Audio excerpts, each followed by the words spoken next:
Assalamualaikum warahmatullahi wabarakatuh.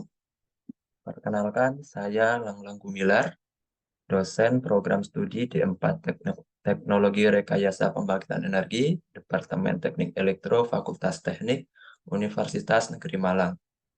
Pada kesempatan kali ini, saya akan mempresentasikan atau memaparkan pernyataan diri dosen dalam unjuk kerja Tridharma Perguruan Tinggi, atau bisa disingkat PDD UKT PT bidang pengajaran. Pada pemaparan kali ini akan terdiri dari 7 komponen. Komponen pertama yaitu adalah identitas mata kuliah. Yang kedua adalah kemampuan yang diharapkan atau sub-JPMK. Yang ketiga adalah materi pembelajaran. Yang keempat adalah sistem pembelajaran. Yang kelima adalah metode pembelajaran. Yang keenam adalah interaksi antara DYS dan mahasiswa. Dan yang terakhir, ketujuh adalah sistem penilaian mata kuliah. Untuk identitas mata kuliah sendiri yaitu mata kuliah ini disajikan untuk program studi D4 Teknologi Rekayasa Pembangkit Energi dengan nama mata kuliah Transmisi dan Distribusi. Kode mata kuliah sesuai dengan kurikulum terbaru adalah NTRPUM 6024. Mata kuliah ini disajikan untuk semester 4 dengan jumlah SKS 3 dan jumlah JS 3. Sedangkan untuk deskripsi mata kuliah mata kuliah ini menyajikan tentang teori dan konsep transmisi dan distribusi sebagai penyaluran energi listrik, meliputi mulai dari pengoperasian, permasalahan, desain perencanaan, dan karakteristik sistem transmisi dan distribusi. Adapun kemampuan yang diharapkan pada mahasiswa setelah mempelajari mata kuliah ini akan masuk ke dalam sub CPMK atau capaian pembelajaran mata kuliah yang terdiri dari mahasiswa mampu menganalisis pengaturan atau operasi sistem distribusi dan transmisi tenaga listrik untuk mendapatkan sistem yang handal. Selanjutnya, mahasiswa juga mampu menganalisis gangguan sistem transmisi dan distribusi yang meliputi fungsi sistem dan permasalahan umum yang dihadapi terutama di Indonesia. Yang ketiga, mahasiswa mampu menelaah prinsip-prinsip perencanaan sistem transmisi dan distribusi yang meliputi sistem tegangan, rating peralatan yang digunakan, dan konfigurasi sistem. Selanjutnya, mahasiswa mampu menelaah prinsip-prinsip pengoperasian sistem transmisi dan distribusi yang meliputi pengaturan tegangan, otomasi sistem, rugi jaringan, dan evaluasi unjuk kerja sistem.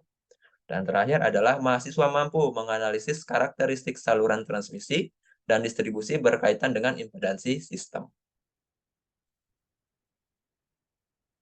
Nah, pada mata kuliah ini, sistem transmisi dan distribusi itu akan terdiri dari 16 pertemuan, termasuk ujian tengah semester dan ujian akhir semester, dan terdiri dari 5 CPMK.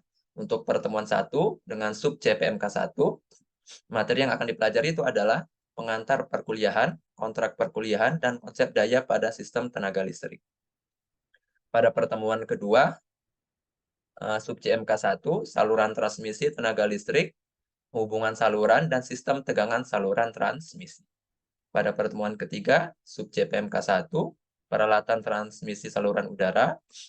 Pertemuan keempat, pada sub CMK, masih di sub CPMK 1, yaitu peralatan saluran bawah tanah. Pertemuan kelima, sub CMK masuk ke sub CMK 2, yaitu gangguan pada sistem transmisi dan distribusi, terutama gangguan yang sering terjadi di Indonesia. Pertemuan ke-6 dengan sub CPMK 2, impedansi saluran transmisi dan distribusi, urutan positif, urutan negatif, dan urutan zero. Pertemuan 7, sub CPMK 2, kualitas daya listrik pada sistem transmisi dan distribusi. Pertemuan ke-8, sub CPMK 2, sub CPMK 2, ujian masuk ke ujian tengah semester. Pertemuan ke-9, sub CPMK 3, masuk ke perencanaan saluran transmisi dan distribusi. Pertemuan 10, sub CPMK 3, saluran transmisi dan distribusi. Pertemuan 11, CPMK 4, pengoperasian sistem transmisi dan distribusi. Pertemuan 12, CPMK 4, rugi-rugi pada sistem transmisi dan distribusi. Pertemuan ke-13, sub CPMK 4. Evaluasi unjuk kerja proyek, unjuk kerja sistem. Pertemuan 14, sub CPMK 5, karakteristik konstanta saluran transmisi dan distribusi. Pertemuan ke-15, CPMK 5, proyek tugas akhir. Dan terakhir, pertemuan 16, sub CPMK 5, yaitu adalah ujian akhir semester. Nah, sistem dan mode pembelajaran pada Universitas Negeri Malang itu akan terdiri dari 2 metode, yaitu adalah secara daring, di mana daring ini akan terdiri dari discovery learning yang artinya mahasiswa akan eh, akan berusaha untuk mencari sumber belajar yang bisa belajar dari buku atau internet secara online. Selanjutnya adalah masuk ke tahap ceramah yang akan dilakukan oleh dosen dan masuk juga ke tanya jawab apabila mahasiswa menginginkan diskusi atau ada suatu suatu materi yang belum dipahami. Selanjutnya adalah masuk ke penugasan. Sedangkan untuk metode luring, yang tahap pertama itu adalah problem-based learning, di mana tujuannya adalah untuk mengetahui kemampuan mahasiswa dalam menyelesaikan permasalahan yang ada pada yang menjadi objek di mata kuliah sistem transmisi dan distribusi. Selanjutnya, mahasiswa mempresentasikan hasil penyelesaian proyeknya dan dilanjutkan dengan diskusi. Selanjutnya, terakhir adalah penugasan. Nah, untuk Universitas Negeri Malang sendiri, dia mempunyai sistem manajemen pembelajaran yang dikenal dengan SIPEJAR, sistem pengelolaan pembelajaran. Nah, SIPEJAR sendiri bisa diakses melalui alamat website sipejar.um.ac.id dan dapat juga diakses melalui SIAKAD, yaitu Sistem Informasi Akademik atau siakat.um.ac.id. Nah, untuk SIPEJAR maupun SIAKAD ini akan melalui satu pintu atau login SSO OneGate, yaitu melalui email resmi Universitas Negeri Malang. Nah, di dalam SIPEJAR ini, itu akan SIPEJAR dan SIAKAD akan terintegrasi dengan penilaian, daftar hadir mahasiswa, presensi mandiri, dan termasuk juga upload materi-materi pembelajaran. Nah, interaksi antara DYS dan mahasiswa, pertemuan sinkronus bisa dapat dilakukan melalui Zoom, Google Meet, Webex, atau Big Blue yang ada pada SIPEJAR. Pertemuan tatap muka juga untuk kegiatan pembelajaran itu 50/50, artinya adalah 50% tatap muka dan 50% online atau sinkron. Nah, untuk penugasan dan presensi mandiri itu dapat dilakukan melalui SIPEJAR atau secara asinkron. Di sini dapat kita dilihat, di SIPEJAR juga kita dapat melihat untuk mahasiswa dapat mendownload materi, dapat melakukan presensi, bahkan dapat mengupload tugas-tugas secara mandiri. Nah, untuk sistem penilaian mata kuliah, itu akan terbagi menjadi beberapa indikator. Yang pertama adalah tugas. Tugas ini bobotnya adalah 40%, dengan masing-masing bobot itu mencakup dari sub CPMK 1, sub CPMK 2, sub CPMK 3, sub CPMK 4, dan sub CPMK 5. Sedangkan untuk UTS, itu bobotnya 10%, yang meliputi sub CPMK 1 dan sub CPMK 2. Selanjutnya adalah komponen UAS, yaitu ada 15%, dengan komponen sub CPMK 3, sub CPMK 4, dan sub CPMK 5. Selanjutnya adalah proyek tugas akhir dengan bobot 30%. Nah, ini akan masuk kepada sub CPMK 5. Selanjutnya adalah efektif atau keaktifan mahasiswa mulai dari tanya jawab atau berdiskusi, di mana total bobot nilai keseluruhan ini adalah 100%. Oke, untuk selanjutnya mari kita simak cuplikan video interaksi antara dosen dan mahasiswa dalam proses pembelajaran.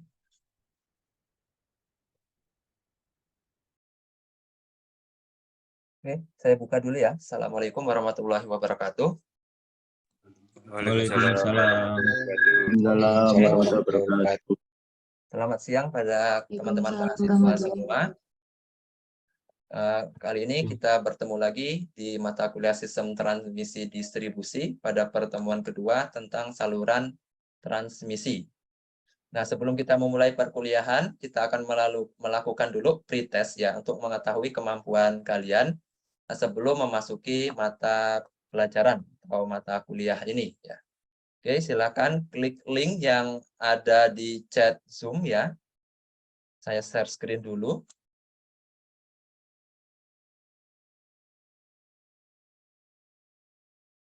Oke. Ya, ini sudah banyak yang bergabung ya. Nah, sekarang kuis kita mulai ya. Sudah lumayan banyak yang bergabung. Kuis kita mulai ya. Saya klik start. Silakan dikerjakan ya. Ini waktunya sangat cepat ya. Paling sekitar satu soal sekitar 10 detik. Nah, nanti silakan dijawab. Ada total ada 8 soal pilihan ganda. Saya mulai 1, 2, 3. Silakan dikerjakan.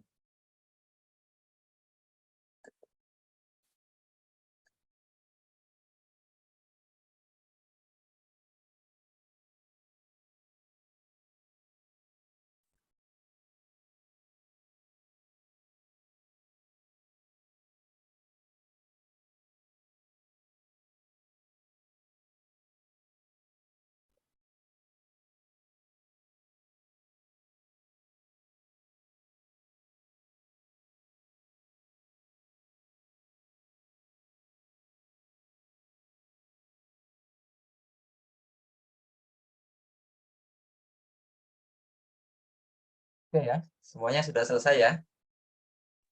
Nah, Sudah, Pak. kita lihat beberapa, ada yang Muhammad Farel ya, dari 8 soal salahnya 1 ya.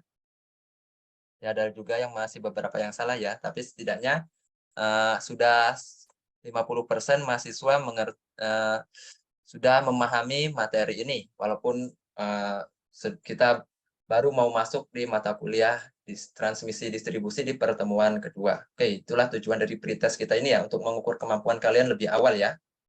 Oke, sekarang saya masuk ke PowerPoint ya. Sudah masuk ke PowerPoint saya ya. Saya share screen. Tunggu dulu. Oke, bisa kelihatan ya? Kelihatan, Pak. Oke. Nah, pada pertemuan kedua ini kita akan belajar saluran transmisi tenaga listrik ya, bisa dibilang saluran transmisinya ya. Berarti kan kita akan ngomongin tegangan rendah, tegangan tinggi, tegangan menengah, tegangan tinggi dan tegangan ekstra tinggi nantinya. Nah, tujuan dari adanya saluran transmisi ini ya jelas ya, dia bertujuan untuk mentransfer atau mengirimkan daya dari pembangkit menuju ke beban. Ya, kalau dilihat ada komponennya, itu mulai dari komponen pembangkit, terus nanti ya, lewat trafo, tegangan akan dinaikkan, nanti masuk ke saluran transmisi. Nanti di saluran transmisi itu ada beberapa rating tegangan ya. Terus nanti masuk ke saluran distribusi ya, tegangan rendah, saluran distribusi. Habis itu nanti baru masuk ke rumah-rumah konsumen. Nah, konsumen ini bisa berupa perumahan, bisa berupa industri, sekolah, ya, dan termasuk kampus dan universitas. Nah, pada pertemuan kedua ini, untuk saluran transmisi tenaga listrik itu diklasifikasikan menjadi 2, yaitu sistem hubungan saluran dan sistem tegangan saluran. Nah, untuk sistem hubung saluran, ya itu terdiri dari 3 jenis ya. Nah, untuk saluran jenis pertama yaitu adalah saluran transmisi sistem radial ya. Nah, gambarnya seperti berikut ini ya. Kelihatan ya gambarnya. Ini ada pembangkit tenaga listrik, nanti dinaikkan oleh trafo, transformator, habis itu baru masuk saluran transmisi. Nah, di sini nanti baru dia akan ada saluran distribusi dan beban. Nah, keuntungan sistem radial yaitu dia biayanya lebih murah ya, karena konfigurasinya lebih sederhana, makanya biaya investasinya lebih murah. Dan lebih sederhana juga untuk pengendalian sistemnya, karena masih berupa jalur tunggal ya ini. Nah, sedangkan untuk kekurangan sistem radial itu sendiri, ya, yaitu dia kualitas listriknya kurang. Ya, maksudnya gini, saya lanjut dulu ya. Jika mengalami gangguan pada satu titik, maka titik yang lain tidak akan teraliri listrik. Contohnya gini, semisal terjadi gangguan di saluran transmisi yang ini, otomatis kan ini cuma saluran tunggal ya, otomatis nanti beban yang ada di sini itu tidak akan mendapatkan aliran listrik, aliran daya listrik. Nah, itu yang dimaksud dengan kekurangan sistem radial. Nah, selanjutnya yaitu adalah sistem transmisi ring ya, atau saluran transmisi sistem ring. Yang dimaksud dengan ring, dia membentuk loop ya, atau membentuk lingkaran. Contohnya seperti di gambar ini. Dia nanti terdiri dari pembangkit, ada pembangkit generator, ada transformator, Nanti setelah transformator itu akan ada beberapa saluran transmisi, yang ini yang ke atas akan menuju ke beban atau saluran distribusi ke beban, yang di bawah juga nanti akan ada saluran transmisi menuju saluran distribusi dan beban. Di sini juga nanti akan ada saluran transmisi dan sebelah sini juga ada saluran transmisi. Nah, keuntungan saluran sistem ring ini yaitu dia kualitas listriknya lebih handal ya. Maksudnya jika mengalami gangguan pada satu titik, maka titik-titik yang lain dia akan tetap mendapat aliran daya listrik. Sebagai contoh berikut ini. Nah, semisal di bagian atas ini nih terjadi gangguan sebagai atas ini. Nah, di sini aliran listrik masih bisa mengalir melalui saluran yang ada di saluran transmisi yang ada di bawah sini. Terus akan lanjut ke beban sebelahnya dan akan lanjut ke saluran distribusi dan beban sebelah di atasnya. Begitupun sebaliknya, jika yang di sini terjadi gangguan, ya, yang di bawah ini terjadi gangguan transmisi, maka aliran listrik dapat mengalir melalui saluran transmisi yang di atas. Terus nanti akan turun ke beban dan saluran distribusi sebelahnya, dan akan dialirkan lagi daya listriknya melalui saluran transmisi ke bawah sini ya, ke saluran transmisi terus menuju saluran distribusi dan beban. Nah, kekurangan sistem ring ini, konfigurasi sistem ring ini yaitu adalah biaya investasinya lebih mahal. Ya, jelas ya, karena semakin banyak saluran transmisinya, dia juga akan semakin mahal. Kan semakin dibutuhkan, semakin banyak juga peralatan yang lain yang dibutuhkan. Selanjutnya lebih rumit pengendalian dan sistemnya. Artinya pengendalian atau pengaturan sistemnya dia akan menjadi lebih rumit daripada sistem radial. Nah, selanjutnya kita masuk ke saluran transmisi sistem interkoneksi ya. Sistem transmisi saluran interkoneksi. Nah, kalau saluran interkoneksi ini dia terdiri dari beberapa saluran transmisi ya dan beberapa generator, juga beberapa ban. Semuanya saling terhubung ya satu sama lain. Ya. Contohnya nih, di sini akan terdapat loop ya, ring yang di sini, begitu juga yang lainnya, dan ini akan saling terhubung. Nah, keuntungan sistem interkoneksi ini yaitu adalah kontinuitas penyaluran tenaga listrik yang sangat baik ya. Sentral listrik tidak perlu bekerja secara normal atau puncak karena dapat dibantu oleh sentral atau pembangkit-pembangkit yang lainnya. Jadi kalau sistem interkoneksi ini pembebanan tidak hanya dipikul atau dipegang oleh satu generator ya, dia akan ditanggung juga oleh generator-generator yang lainnya. Begitu juga semisal terjadi gangguan di salah satu saluran transmisi, dia masih banyak pilihan saluran transmisi yang lainnya untuk dialiri daya listrik atau arus listrik. Nah, kekurangan sistem interkoneksi ini yaitulah sistemnya yang sangat mahal ya, karena ini dibandingkan dengan ring atau radial sebelumnya, yang ini jelas pasti lebih mahal karena peralatannya semakin banyak. Maka jadi setiap bus ini dia akan terhubung lebih dari satu jalur saluran transmisi. Nah, untuk sistem proteksi atau perhitungan pengamannya juga menjadi lebih sulit. Semakin banyak saluran transmisi, maka peralatan seperti relay, circuit breaker-nya juga akan semakin banyak. Sehingga biaya investasinya akhirnya juga semakin mahal. Nah, selanjutnya kita masuk ke sistem tegangan saluran transmisi ya. Nah, pengaruh besar tegangan pada saluran transmisi. Apabila tegangan yang digunakan pada saluran transmisi ini bertambah besar, artinya makin tinggi, ya, maka akan mempengaruhi parameter lainnya. Nah, apa saja parameter yang dipengaruhi? Itu adalah kerugian daya saluran, efisiensi saluran, dan prosentase tegangan jatuh.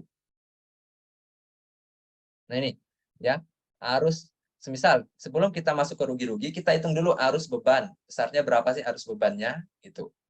Nah, untuk arus beban sendiri, kalau dalam sistem 3 fasa, ya RST, ya atau yang lebih kita kenal dengan RSC, arus itu sama dengan daya 3 fasa, dibagi akar 3, dibagi dengan tegangan, dibagi dengan cos P, ya, atau faktor daya yang lebih dikenal, ya, orang nyebutnya. Nah, dari arus ini, yaitu bisa digunakan untuk mencari rugi-rugi daya. Ya, rumus ya kan kalau sederhananya kan rumus rugi-rugi itu kan I kuadrat R. Nah, kalau I kuadrat R ini kita kupas, ya kita breakdown, IR kuadrat ini, itu bisa menjadi seperti ini persamaannya. W itu adalah rugi-rugi daya, maksudnya, itu sama dengan Akar 3 dikali daya dikali rho. Rho ini adalah tahanan jenis konduktor maksudnya. Dan L itu adalah panjang konduktor, sedangkan Do ini adalah kerapatan arus. Dibagi dengan tegangan dan faktor daya. Nah, di mana untuk kerapatan arus ini itu sama dengan arus dibagi dengan luas penampang konduktor. Nah, setelah dapat rugi-rugi daya, maka akan mempengaruhi namanya efisiensi saluran. Di mana rumus efisiensi saluran itu adalah daya dibagi daya ditambah rugi-rugi daya tadi. Nah, rugi-rugi daya kita breakdown dengan persamaan yang di atas itu menjadi daya dibagi daya plus akar 3 kali daya dikali rho dikali panjang saluran dikali kerapatan arus dibagi tegangan dan dibagi dengan faktor daya. Dapatlah efisiensi saluran. Nah, selanjutnya kita masuk ke tegangan jatuh ya. Tegangan jatuh. Nah, rumus tegangan jatuh ini adalah VD. Kepanjangan VD ini adalah voltage drop ya, atau penurunan tegangan, di mana rumusnya daya dibagi dengan akar 3 dibagi tegangan dibagi cos P dikali rho ya, terus dikali panjang saluran dan dibagi dengan luas penampang. Nah, atau persamaan lainnya adalah tegangan jatuh sama dengan rho dikali panjang saluran dikali dengan do, yaitu kerapatan arus. Nah, pada akhirnya tegangan jatuh ini jika dibandingkan dengan tegangan ratingnya akan didapat persentase tegangan jatuh, di mana persentase tersebut adalah rho dikali dengan panjang konduktor dibagi dengan kerapatan arus, rho dikali dengan panjang konduktor dikali dengan kerapatan arus dibagi dengan tegangan dan dibagi dengan akar 3. Baru dikalilah dengan 100%. Maka didapatlah persentase tegangan jatuh untuk saluran transmisi. Nah, parameter-parameter inilah yang terpengaruh oleh perubahan daya pada oleh perubahan tegangan pada saluran transmisi. Nah, untuk pembagian saluran transmisinya itu sendiri, dia akan menjadi 4 bagian ya. Yang pertama yaitu saluran transmisi tegangan menengah ya. Ada juga saluran transmisi tegangan tinggi, ada saluran transmisi tegangan ekstra tinggi, dan saluran transmisi tegangan ultra tinggi. Ya, kalau di dunia ini ya, saluran transmisi tegangan tinggi itu berkisar 150 kV ya, biasanya. Nah, untuk saluran transmisi tegangan ekstra tinggi, itu kalau di Indonesia itu bisa sampai 500 kV. Nah, kalau di luar negeri itu ada namanya saluran tegangan ultra tinggi. Rating tegangannya itu bisa sampai 750 kV.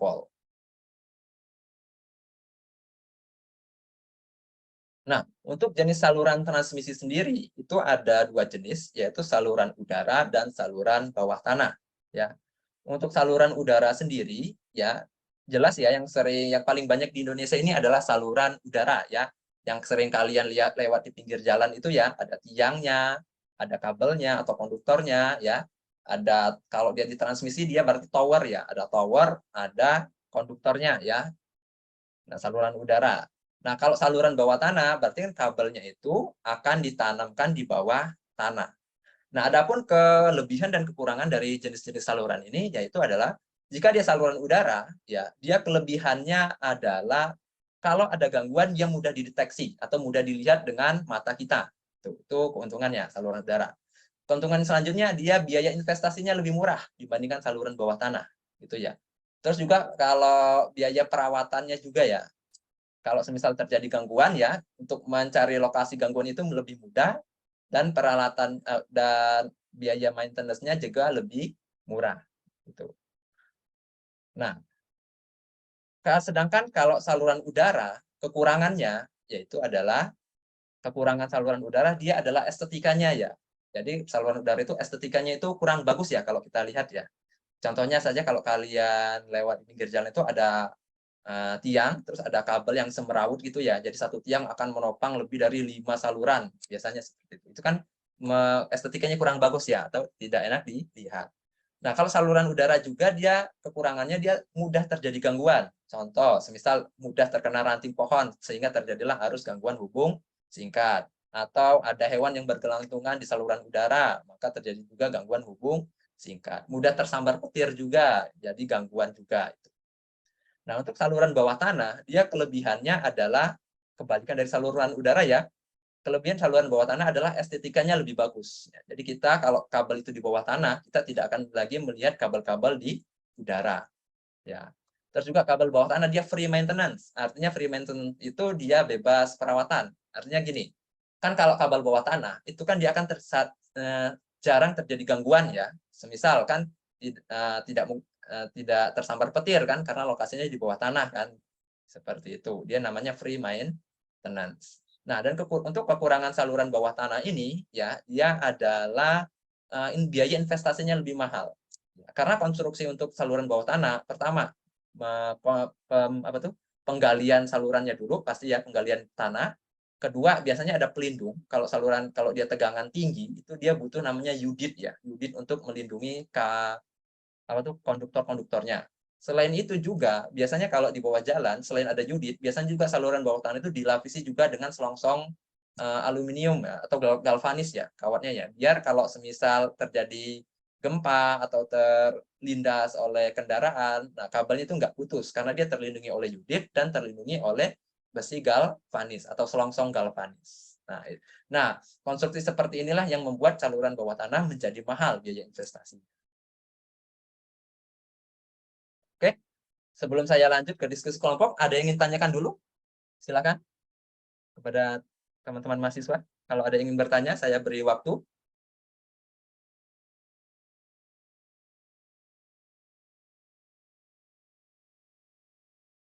Ada yang ingin ditanyakan?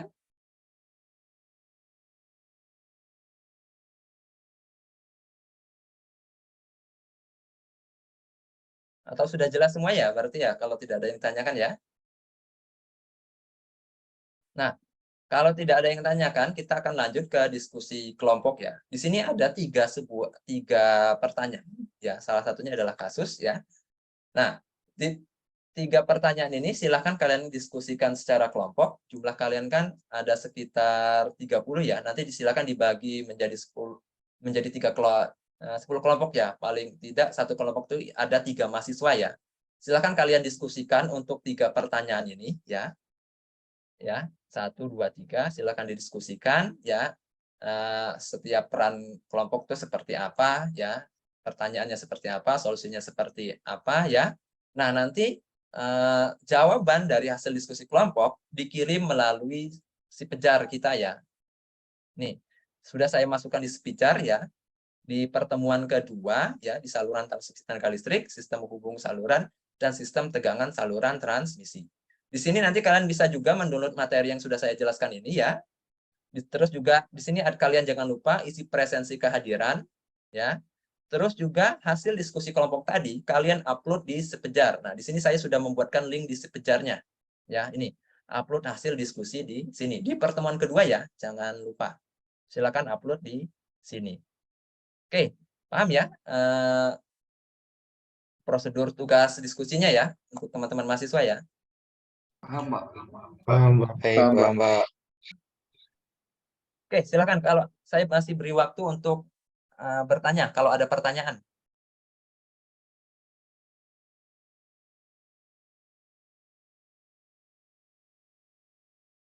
Saya stop share. Jadi itu ya yang hasil pertemuan kedua kita.